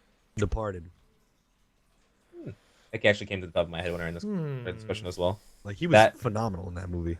I would pick Wolf of Wall Street over The Departed for giving him an Oscar, but he was fucking great in The Departed. To be fair, I also really liked him in Gangs of New York, but I just really like that movie because of Daniel Day-Lewis. It's fucking Bill the Daniel fucking Butcher. Day-Lewis, man. So good. What's his next movie? What's the next thing? He only does like one movie every 5 years, and it's always great. Oh yeah, let me check. I want to know what that motherfucker's working on. Day-Lewis. Daniel Day-Lewis. I'd probably say Wolf of Wall Street. Wolf of Wall Street's incredible. I can watch that movie so many times and not be tired of it. It's so entertaining. Really good job of being funny too. You know, it's a really funny movie. Yeah. Because He has a very wide acting ability. Like he can do it all. the He's next one of those movie, guys. the next movie that him and Scorsese are doing, I'm really looking forward to that. I think that comes out this year, and it's about I think America's first serial killer, and Leonardo. Yeah, I heard about that. Leonardo DiCaprio's playing him, and Yes. It doesn't actually list Daniel Day-Lewis as working on anything currently. son of a bitch. God damn it. Well, He's still in hibernation until his next movie. You gotta think it takes apparently a lot out of him for each role because he like fully immerses himself. oh, he methods Yeah. Because the he's fuck such out. a method. Yeah, like Yeah. he's such a method actor that it physically takes a toll on him for each character he does. What was the last one he did? It was Was Lincoln, right? Lincoln was Yeah, the last one he did. Yeah. What a great movie. And then before that, it was There Will Be Nine. Blood.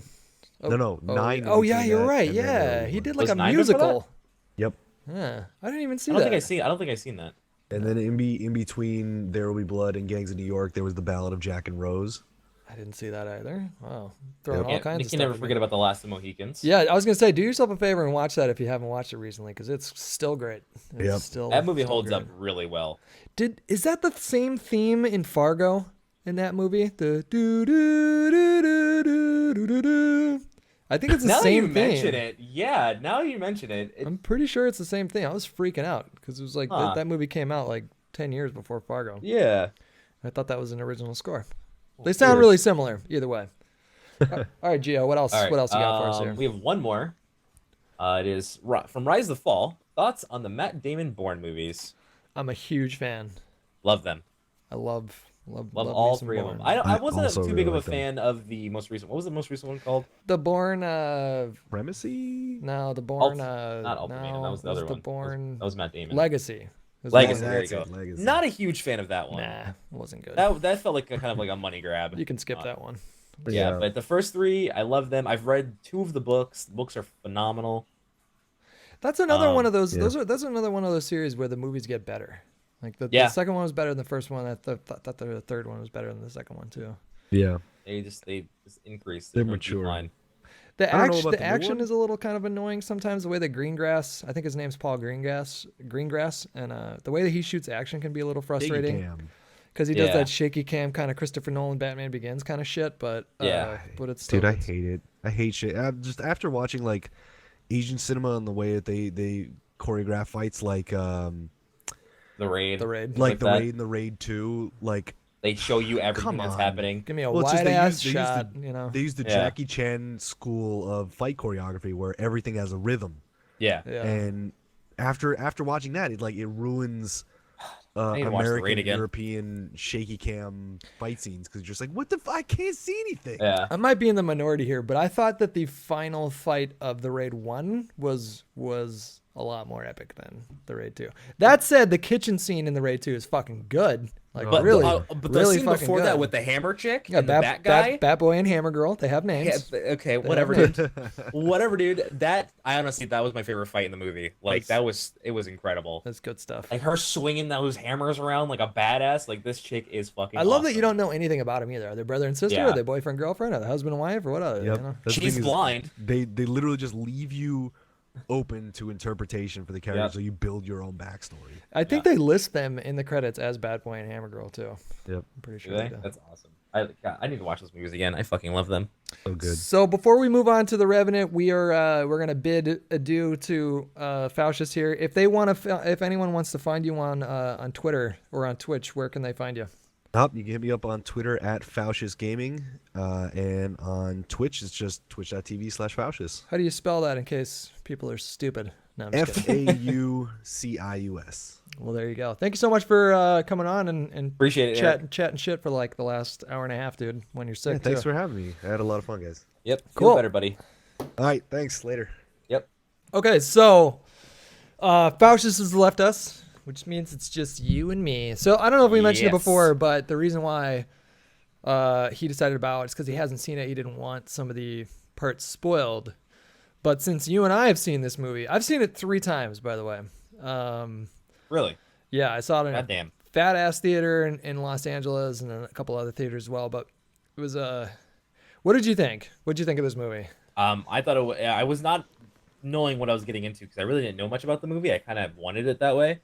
I've only seen I think maybe like a half of a trailer prior. And I thought it was astounding. It was incredible. It blew me away. I knew a lot honestly. about this movie. I'd been following it for a little bit ever since I saw the first trailer for it. My heart was just like, wow, I can't take all this realness.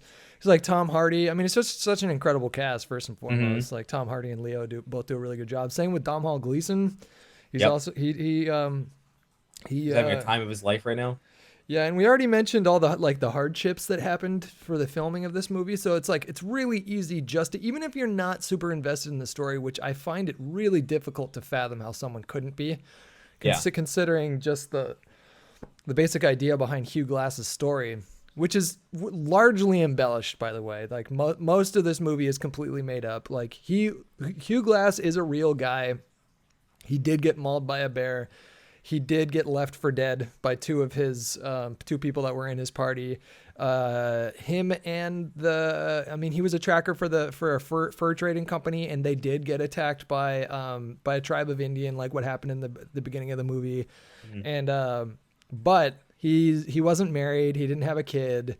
And he didn't get any revenge or anything like that. The real story is that he crawled out of this grave that they had dug for him, and some say it started off as like 20 miles, then it ballooned to 80 miles, then it ballooned to like 200 miles because back then people were stupid and didn't have the internet and stuff like that. Yeah. People just exaggerated things. So it is kind of a true story, but if you're going into this movie looking for a historically accurate depiction of this man in Mm-hmm. this story, then you're not gonna find it here.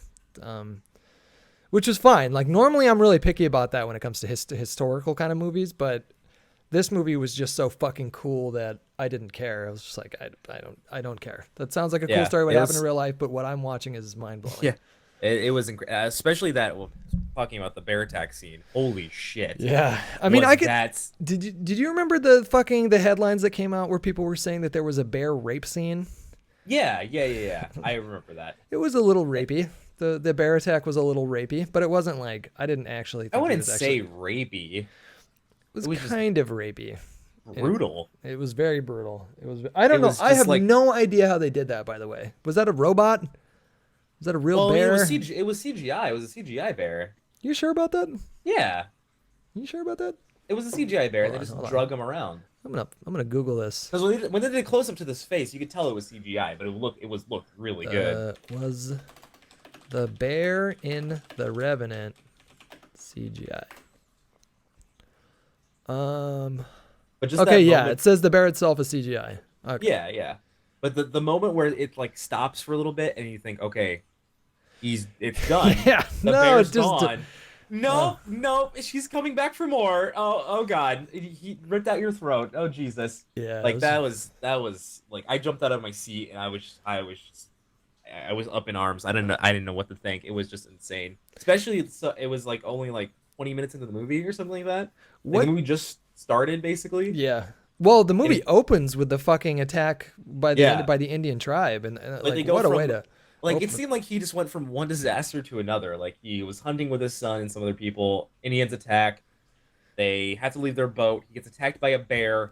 His son dies in front of his eyes, Yeah. and then he has to drag himself across wherever, and just one thing after another. He getting chased on the horse off a cliff and all that. Like it was an astounding series of events. It was incredible. What did you think of the fact that he kind of went? It wasn't just when you go to an Alejandro Inarritu movie. It's not. It's never going to be easy to watch one of his movies, but Yeah. but what did you think of the fact that it wasn't just a straight up revenge tale? It almost took like a spiritual, It was like tone to it around like he the was second having like an act. epiphany, right? I guess you would call it like an I don't know if I would call it. or No, sure. I mean, I don't. Well, I don't know. I don't know if I saw any moments in the film where I thought he had any kind of an epiphanal experience, but you can see his character so singularly focused on this one thing that he has to do, and is willing to put his body through whatever it takes to get there, and the idea that spirituality almost has to come into play at that point, like you kind of Yeah. need God if you're gonna try and summon up the will to do something like this. yeah. Like, I don't know. I think, like, I personally, even though I love the movie, I think that they could have found a way to shave off maybe 20 minutes and like maybe keep the focus a little bit more on the revenge tale of it. There was because a lot of time stuck in the like dream sequences type yeah, I mean it's all very beautiful imagery and the cinematography is on another level. So it's not like I was complaining too much about that, but he so like the director had this interesting quote one time where someone had compared him to Quentin Tarantino, and he said he didn't like the comparison because he didn't like the idea of violence being used as just violence in itself being the entertainment is what he didn't like, and he didn't like the comparison because of that, and which is interesting because this movie, at the heart of this movie, it's a revenge tale. Yeah. And so he does use murder as a plot point, plot as a device. really fulfilling entertainment plot point in this movie. Yeah. What did you think of the supporting cast? I thought that was great. There was a lot of good guys. The cast at a like altogether was really well done. Like I thought they did a really good job. Even like the more minor parts, like the one Indian, the American Indian they found Yeah. with the wolves Yeah. and stuff. I thought he was cool. He was a really cool character. Just random. He was there for like 6 scenes maybe, and took good care of him and all that stuff. I thought he was really cool. I thought that his relationship with his son was really well done. I thought that they had really good chemistry together, and they did. You really believed that he really cared for his son, and really wanted him to be safe. And the little like side mission or story with the girl Pakwa, I think her name was, that was taken by the French and hidden from them, that what they were basically after. I thought that was really interesting. Yeah. And after she got like, he broke her free and broke her out of that, they really didn't touch on anything that happened until the end. Like, oh, okay, she found them, and then they found her or whatever. Yeah. He did some interesting stuff with the plot points that he decided to focus on for this movie. And man, I feel like there's so much that I want to say about this movie, because it's just so much to talk about. Like the scene that if we're going to talk about just like the opening scene and how that was shot, man, what a way to open a movie. Like, I'm trying to with them walking through the water. With them walking along the water, and then tracking, and then they hunting the animal, and then he goes back, and then all of a sudden this naked white dude stumbles out, falls to his knees, and then a fucking arrow shoots in the guy's eye. There was a lot of one shots. Yeah. Like single. They weren't as long as I thought they were. I think I was a little I'll say tipsy. I'll say that. I was a little tipsy when I saw it the first time, and I thought, when I was watching it the first time, I was like, the whole movie is just one long shot. But then when I watched it back, I'm like, oh, okay, there's some breaks here and there. There's one in particular though, that the opening one shot is just mind blowing, and the way that it ends too, with the giant burning tree falling down. Like, how did they do that? Like that must have taken so much manpower. Just resets of, okay, we got to replace that tree that just fell down and was on fire. Real quick. Like it's got to be ridiculous. Especially the fight scene. Yeah. At the end being a one shot. Like the entire ending fight was a one shot. Was it? Are you sure about that? I think so. For my memory, I'm pretty sure it was. Until right before he put him in the water. Like I gotta watch it again, but I think almost all of the ending fight was a one shot. Like like when they're by the river. Did you have a real visceral response to the like brutality of the movie, like the scene where he cuts open a horse and then sleeps in it, and then he eats the raw liver, and then that girl chops shocking and gruesome and amazing. Yeah. I don't think I felt too disturbed. The only time that I felt real squirmy was the bear scene. That I was like I said, I literally stood up out of my chair like when it was happening. Like it was mind blowing how well it was done in the first place, like how realistic it looked. That was a one shot. First off, like that was a one shot. That was definitely a one shot. That was fucking incredible. Like, I loved the sweeping technique that he did, where you're first, like, the camera is following the two cubs, and then actually when I did see it on the big ass screen, you do see Mama Bear ever so briefly for a second as they're panning over to look at the cubs, and I didn't notice that the first time, but I loved the sweeping shot, how they chose to do that. They focus on the cubs, and then they go back to Leo, and then it's back to the bear, and then it's just, if anything else, like, even if you're not a super fan of the plots, because there's not really a whole lot to the plot. It's a really kind of like meat and potatoes. Yeah, it's very straightforward. Sort of thing, and like the magic with this movie is really how it was shot and how it's presented. Mm-hmm. And I think if you need to manage your expectations a little bit. If you go into it expecting like a Scorsese epic, then you're going to be disappointed. But it's a very classic revenge story told in a very creative way, I guess you would say. This was like, I had just got done watching Lawless last week, and so this was like, which isn't a really good movie actually when I watch it back, but this is what's his name, Tom Hardy.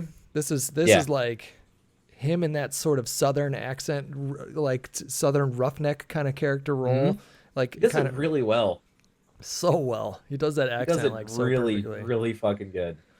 The scene where one of my favorite scenes in the movie is when, so he's just lied to his companion, and they've left Hugh Glass behind, and then the companion's really struggling with that and is conscious, and then Tom Hardy's character slips up and says something he shouldn't have, basically indicating that he actually didn't see anyone coming and they left him for no reason. I really loved that scene where he grabs the rifle out of his hand, points it at him, and says, "I've saved your life twice now. I ought to be God to you." Yeah. They had some really great lines in this movie too. Like The there's not a was really whole well lot done. of dialogue, but the dialogue that they do have is really meaty and has a lot of substance to it. One thing that was also interesting about this movie is that it really only touches on it just a little bit, but how a character like Tom Hardy becomes so desperate in the first place. Like there's that scene where Domhnall Gleeson's character says, "You're not getting paid because you spent more than you brought in," or something like that. Yeah. Like, so even though Tom Hardy's character is pretty despicable in the movie, like pretty undeniably despicable, it does give you this short little glimpse at what contributes to making someone such a monstrous type person. Because that's pretty fucked up to do however much work he did, and then it's like you're not getting paid for it because you spent more money on supplies than you brought in pelts. Like that's So like there are a lot of like really minor underlying themes in this movie, and I definitely need to, read different people's interpretations of it and watch it a few more times to soak in a few of the other things that are in this movie, but really, I think he nailed it. I think it's a classic. I think it's a masterpiece. 4 out of 4 stars. I honestly, I really can't think of anything besides the too much dream sequences thing that I can really come up with that it would be negative. Like they shaved off like a few minutes of that. Like it would literally be a perfect movie. Sure. Yeah. I mean, even the dream sequences, they weren't ugly to look at. I mean, yeah, they weren't terrible to look at. They were just, it kind of pulled you out of the movie a little bit for me. Like it kind of pulled me out like sometimes when it just kind of happened, but still was enjoyable to see and kind of see his like spiritual or like inner thoughts kind of sort of in that kind of plane. Yeah, I guess. I mean, yeah, there you go. I think that's our discussion on the Revenant. I don't know what else to say besides it's just I absolutely loved it. Incredible. If he doesn't get an Oscar, someone's gonna die. I think he will. I really do. He has such a good, like, even though he hasn't gotten an Oscar, all of his roles have been fantastic. Like, he doesn't lose his passion. They've been Oscar worthy. Every one of them has been Oscar worthy. Like, even he was in half of the Django, and that character was phenomenal. Wolf of Wall Street, and all this, like, everything he's done. He got nominated for Django. Did he get nominated for Django? Yeah, he got nominated for Best Supporting Actor. Right. Yeah, that's right. He has such a good work ethic, and he doesn't let the fact that he hasn't won one yet bring him down, and he just feels like he uses that to do better. Like he uses that to be a better a better actor even more than what he already is. So I feel like it's a good motivation for him. How did you feel about how they ended the movie? I think I need to rewatch it again because I didn't exactly understand it 100%. I think the first time. I think it implies that they kill him, that the Indians kill him. I could be completely wrong. But I felt like they had kind of like an understanding because Pakwa was there. She was on the second horse. Like she made it back, and I feel like they might have left him alive because he saved her. Oh, you know what though? I'm thinking of because the movie ended with there was a trail of blood in the sand in the snow. So maybe I saw that thinking that it was Leo's when really that was just Tom Hardy's. No, that was Tom Hardy's when he dragged him into the river. I don't think they killed him. Oh. Well, that's a much different ending than what I thought it was. Yeah, because it ended with them zooming in his face, didn't they? Did it? I don't know. It ended. They zoomed in his face, and then he looked at the camera, and then it ended. Oh yeah, you're right. Yeah, you're right. Yeah. What a crazy story, huh? What a crazy story. It was get mauled by a bear, left for dead, and then you crawl out of a grave. It's a true fucking story too. I mean, like not obviously not 100%. How far did he actually travel? That's what I said. People, the story goes that it was word of mouth back then, so it was like, and people like to exaggerate tales, obviously. So some people say it started at 20 miles and then it ended at 80 miles and then it went on farther to even 200 miles. And God, that one fucking scene where he's on the horse. And he's got the entire tribe chasing him behind him, and then he jumps into the fucking tree. God, what a shot, man! That was a very powerful scene, just cinematically, just having all that. Most of that was one shot too. He actually did cut open a horse and sleep in it. How fucking Yeah, crazy is I heard shit? that was real. That was a real dead horse. There's a scene in the movie where he eats raw liver. He eats a raw like horse's liver, I think, and then kind of was buffalo, dry I think. heat. Oh, it was a buffalo. Yeah, Yeah. he kind of dry heaves a little bit and throws it up, and then keeps eating it. Like, Yeah. That's some dedication to the craft right there. That is passion. it's good stuff. That's inner screaming of give me a fucking Oscar already. Do you think that he cares though? Because I think a lot of these actors don't give a fuck. No, I don't think he cares. I think he makes. He enough doesn't money need to an not care. Oscar. Yeah, he's No, making he doesn't all... need an Oscar for him to know he's a good actor because everyone knows he's a great actor. That said, I really think he's gonna get it. All right, I think that's gonna do it for me. Where can people find you on Twitter, Gio? They can find me on Twitter at ActiveBunnyFuFu or anything else, YouTube, Twitch, things like that. And if you look up Hutch on Twitch, you should probably find me at Z0MG. It's Hutch, like oh my god, it's Hutch. And then if you just search Hutch on YouTube, then you'll find me because it's some stupid name like Sean0728 that I made like 10 years ago. And then on Twitch, it's just Hutch. Gio, they can also find us on SoundCloud, can't they? Yes, they can. There's going to be a link in the description to our SoundCloud page where all of these podcast episodes, without video now, they won't be. They would just be an audio file, just be audio. You can sync to your phone and listen. But let us know what you guys think of the whole setup of the video. We're gonna get like a special graphic made, right, for us in particular. That'll be more, and we'll have our names and our info on the page and things like that. It'll look nice. I think for this video, I might find some cool outer space video or picture and just put it as the backdrop, and then we'll have like a proper backdrop. Yeah, next time. For the next time, I'll get one of my graphics artists working on that right away. Get that done. But we should talk about iTunes again soon too, because I'm hearing a lot of, I'm too. reading it a lot in the chat. It's like more than anything else. Is there a way to upload iTunes and not monetize? Yeah. There's? Yeah, absolutely. Okay. Yeah, you can just put it up there for free. You don't need to put any ads or anything like that. Yeah. All right. Okay, so that's gonna do it for this week's podcast and chill, guys. I thought that was a pretty good episode. Let us know what you guys think in the comments. And in the tweets of the new video setup. If that's something that you guys are super into, then praise us for that, because we need validation, because we're both insecure. I'm just kidding. But yeah, that's gonna do it. Thanks, guys. Bye bye. See you guys later.